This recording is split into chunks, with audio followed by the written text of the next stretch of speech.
Hello everybody, thank you for landing on this page. I'm really glad you're here. Let's take a quick look at the cold steel Fin Wolf. This is a more affordable fixed blade option for those of you knife aficionados. This is in the ballpark of 28 to 30, low 30s for a decent Japanese blade steel. Scandi grind, which is really unique. For a folding knife, this is excellent on wood, that type of grind. And then we have a triad lock from cold steel. So it's a back lock that has a pin over there that allows you to really secure the blade in place. So Fin Wolf, kind of interesting name, okay? Really nice color for the handle, wouldn't you say? Okay, so we have a straight spine, 3.5 inches of length of Japanese blade steel. Okay, so how does it perform? Oh, the handle material is Grivory, which is hard plastic in my opinion. Call it what you want. Okay, that ugly hole over there is for you to reposition the pocket clip if you want to. Is tight as it can be on all cold steels, although not as tight as some of the tightest ones. Ergonomics are relatively spot on.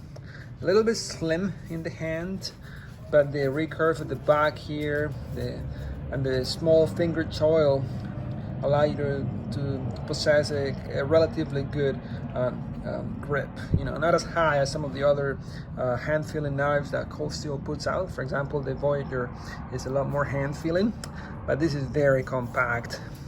As usual, I owe you the weights, so if you're interested in the weights, please go check that out.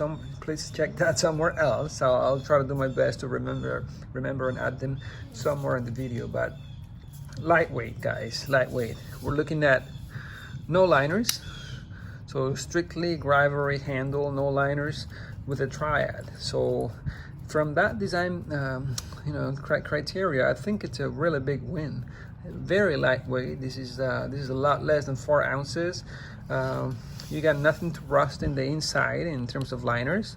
You have the strength of the triad, okay, and you have a Scandi. So go ahead. This is very similar to a Mora. Whittle away and carve that wood for a long time. Os 8 is high quality stuff. It is well respected by people who appreciate knives that are not super snobby on their steels. Os 8 will get the job done all day long.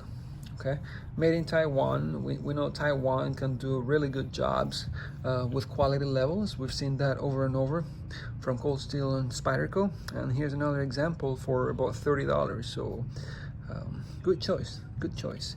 I have to say, I haven't tested the edge really hard to know whether it will roll back on itself when cutting hardwoods. I have used it, but haven't really abused it, so I don't know whether it'll hold up over time.